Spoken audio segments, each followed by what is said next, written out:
What's the difference between hustle and just working with purpose? You have a vision and you're being pulled toward that vision. There's no urgency. Am I behind? Am I not doing enough? Who gets to decide if I'm doing enough? How would I know if it's enough?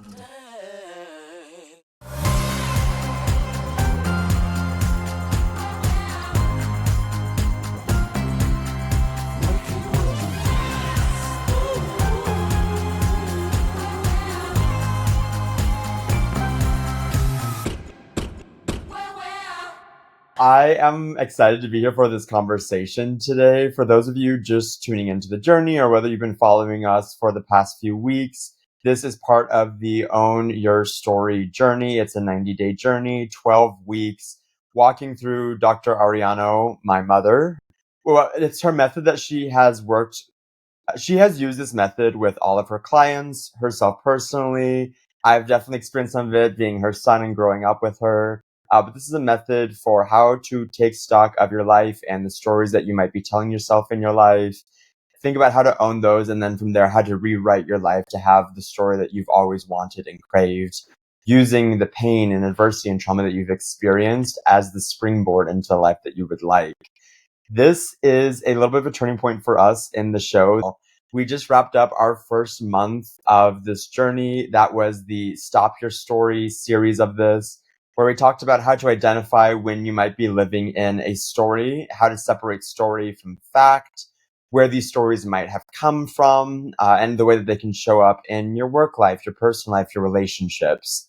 So now for this next 4 weeks, we're going to transition to the next part of this series. I think this is the most exciting part, it's the own the story part of the series, where we're talking about once you realize you have a story, you might be living in your story, you might be acting out old scripts every day. How can you transition to a place of not being a victim to your story, but actually owning it and embracing it and using it for your full potential as we move on to the next part of this journey, which will be how to rewrite your story. I think that this conversation that we're talking about today is deeply personal, especially to me. It's deeply relevant right now in my life in particular, and that's talking about hustle culture and talking about hustling in general, working really hard. I think that this is something that I'm so deep in right now. I think so many people are really deep into this, especially within the first community. I think working hard is just kind of baked into our DNA. That's often the only way that we've been able to survive or make it in life or be successful, is just through hard work. I think right now, though, I'm starting to reach a place in my life where I'm questioning the amount that I'm working. I'm starting to have a little bit of doubts about it. I think maybe it's just being in my, mid 20s now at this point, where I'm like, oh shoot, is this all that there is to look forward to? Is just this hard work again and again. And, I don't have an issue with the hard work element of it. But I think I've just lately been feeling really tied to my work, or kind of like I'm have no other choice but to work really hard. For the past couple of months, I have been balancing my full-time job. I have been balancing a whole roster of clients that I've been working with. I'm an artist, and so I've been kind of working on my own artistic practice as well. I've been doing a lot of organizing work in Los Angeles and volunteering with all the crises that are happening here right now. And I feel like from the moment I wake up to the moment I go to sleep at night, I'm just wired to be working. I'm thinking about what I have to do next. I think I'm feeling really anxious right now, just about all the things that are on my plate that I'm not even finishing or getting to right now. And I'm just kind of living this constant state. There's always so much more to be done. And I think at this point now, I'm just trying to realize, oh, I don't know if this is necessarily what I want. Is this all that there is?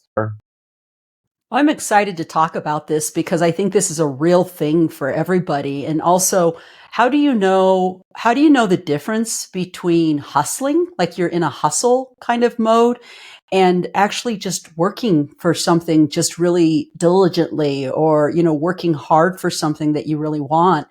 And those may sound like synonymous. They may sound like the same thing, and they really aren't, because hustle comes from a different place. The energy's different. Your body feels different when your body feels differently when you're in a hustle kind of mode, where when you're being pulled, by your own values, by your own vision, by your own mission, it feels very different in your body.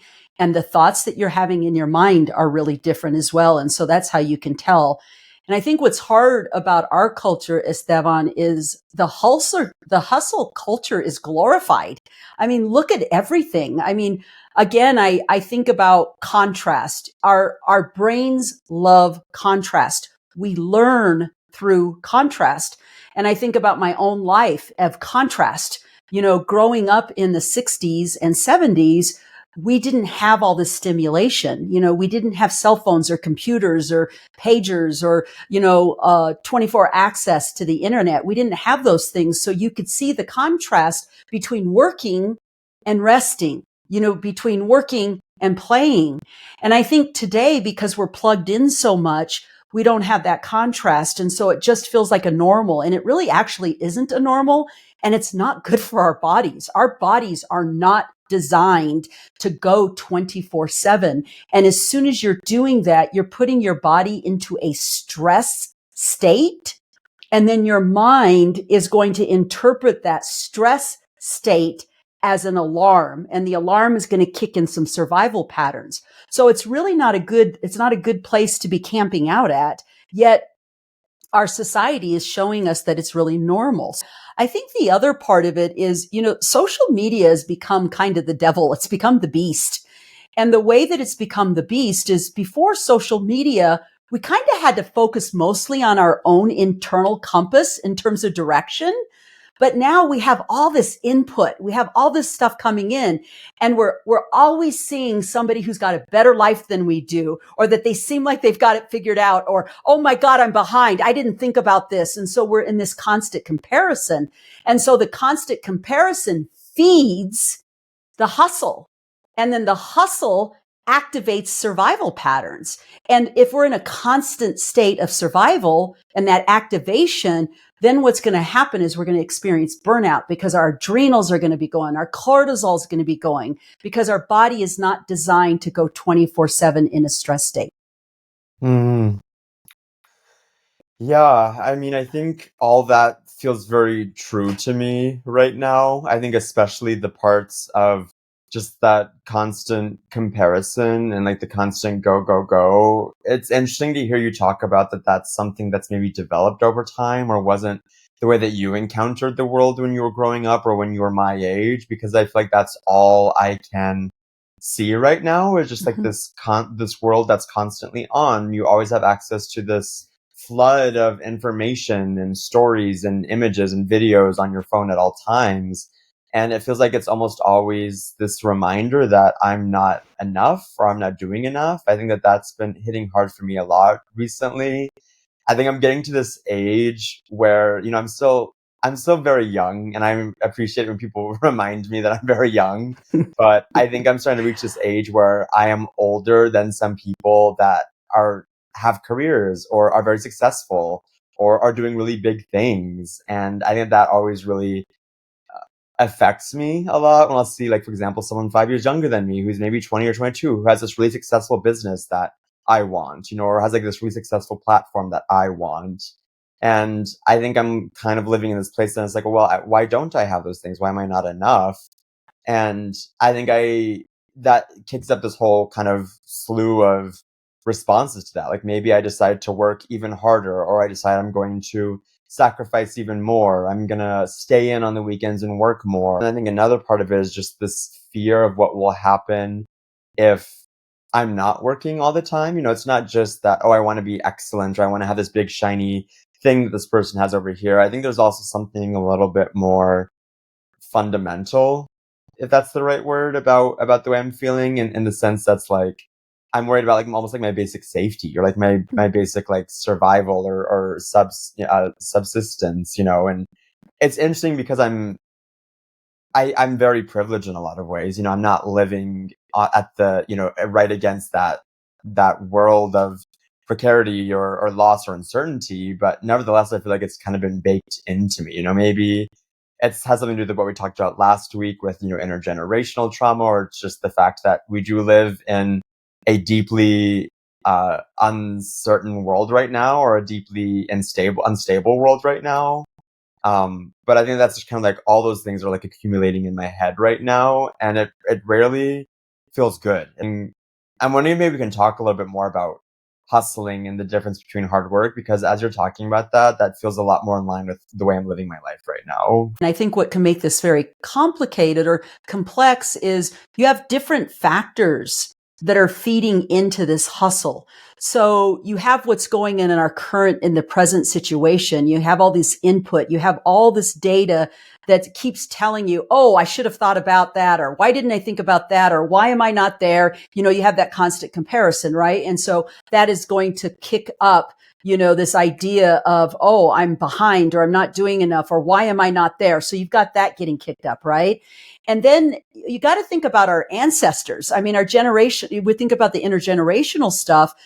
Many of us, particularly those of us that are of color or have come from backgrounds or lineages where there was a lot of hard work that went into survival, or you're trying to get ahead, it's almost like that's in your DNA. So you have social media telling you I'm not enough, look at all these people that are better off doing better than I am.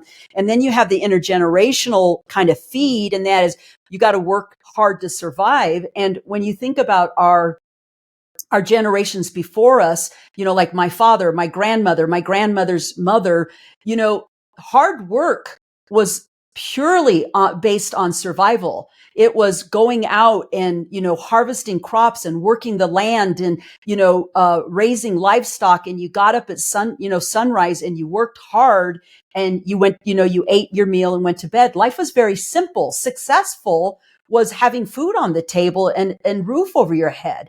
And so the hard work was there, but we didn't have this expansive net of possibilities that, create this constant state of FOMO. And yet there's that survival piece. They had to get up every morning because if they didn't get up from every morning, they wouldn't have food. And so that kind of gets passed down. And so we have that survival instinct that is woven in with I'm not enough and I'm not where everybody else is. You have those two things happening. And then of course you bring your own personal script to the table, your own personal tendencies. So you have these factors kind of playing in. And so it's a lot of human nature to work against. And the goal isn't to work against it, because it is true that what you resist persists. The more you push up against your humanness, the more it's going to push back. And so the best thing to do is just to acknowledge that, is to acknowledge, oh, I'm in hustle. How do I know I'm in hustle? First and foremost, ask yourself the question, what is driving me right now? If it's fear, it is hustle. So the other thing is energy. When you think about energy, most of us, when we're in that hustle mindset, we're being pushed. We feel pushed. We feel pressure. You feel that. And there's an urgency, like, oh my, it's almost like you actually said it. I know this isn't true, but I feel like my very safety and survival is at hand here. And from the survival brain, your brain believes it's true. Your mind does believe it's true. And so you're operating, if you're unconscious, if you're not aware of the story, you're going to operate in the world as if that's true. So you going after this thing is a matter of life or death when it really isn't. So people who are unconscious are being pushed by fear. They're being pushed by anxiety, and they're being pushed by not enough or scarcity mindset. And so that's how you know you're in hustle. What's the difference between hustle and just working, working with purpose? Is there's a different energy. It's a pulling. It's like you have a vision and you're being pulled toward that vision. There's no urgency. There's like this very calm, steady kind of energy that goes with it. And you have a vision. It's almost like you've got a compass in here. It's like, oh, it's pointing in this direction. I'm going to just go in that direction. There's a sense of trust, whether it's a trust in yourself, whether it's a trust in the universe or the process. The energy's different. There's clarity. There's clarity. I know I'm going for this thing. There's a calmness to it. There's a strong foundation, a steadiness to it. And so that's how you can tell, am I in the hustle mindset or I'm in a purposeful working mindset? Hmm. I want to talk maybe a little bit more about the difference between those two and kind of where where the push of the hustling mindset comes from. You had talked about that oftentimes being in that hustle mindset, you are pushed by fear or pushed by the stories that you're telling yourself. And my mind immediately went to what we've been talking about for these past 4 weeks about, these stories and these stories that live inside of us and these stories that um, shape the way we act and respond to everyday life and where these stories come from. And I guess I'm wondering where, if we have a sense now of where those stories are coming from. I think the story that I tell myself often is that I'm not doing something right, or I'm failing, or I'm like lazy almost, kind of how they all fit in together. I think for me, I think a lot about, for me in particular, I feel like I'm kind of a jack of all trades. Like I do a lot of different things all over the place. And sometimes I get really anxious or in my head that the reason why I'm not where I want to be right now is because I'm not focused enough on one thing, or I'm not working hard enough on one thing. I think I oftentimes carry a lot of imposter syndrome around that just because I do so many different things. I don't really ever feel comfortable calling myself an artist or a designer or a producer. Those are all things that I do. But I think because I'm not just so hyper focused on those one things, I say that I'm not enough to be those things, or I said that's the reason why I'm not where I want to be is because I'm not focused. Nobody's is exempt from the stories. We all have stories. What is the difference is there are some people that are completely unaware of their stories, and yet these stories drive their decisions and drive their behaviors and drive their emotions. People who have awareness can go, wait a minute, what's happening for me right now? And typically the first cue is really in your body. Your body's amazing. I mean, your body is amazing. It's a partnership with you. It tells you exactly what's happening. It doesn't lie. And so what you might feel is like just pressure on your chest. Like you feel like you can't catch your breath. Let's say something that's the first thing you notice is, oh my God, I just feel like I can't catch my breath. And then you say to yourself, well, what am I telling myself right now in this moment? What story am I telling myself? And the story could be, I'm not doing enough. I'm not doing enough. And because I'm telling myself the story, I'm not doing enough. And I'm terrified. I'm terrified that not doing enough is going to lead me to be homeless, or not have food, because that's the survival brain, right? What's going to happen is it's going to kick you into gear.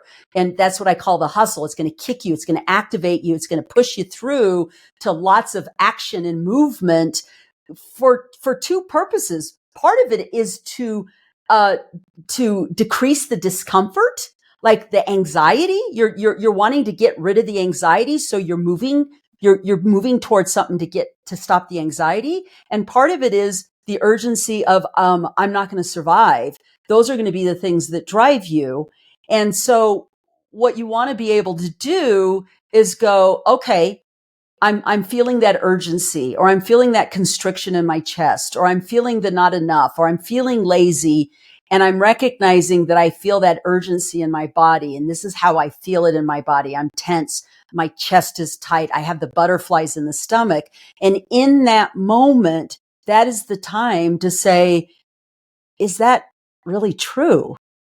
Is that really true? Am I behind? Am I not doing enough? Who gets to decide if I'm doing enough? How would I know if it's enough? You can just start the inquiry and the challenge, and just the very fact that you do that actually already starts to release the strong hold of the tendency toward hustling. For most of us, not all of us, but for most of us, we typically notice something in our body.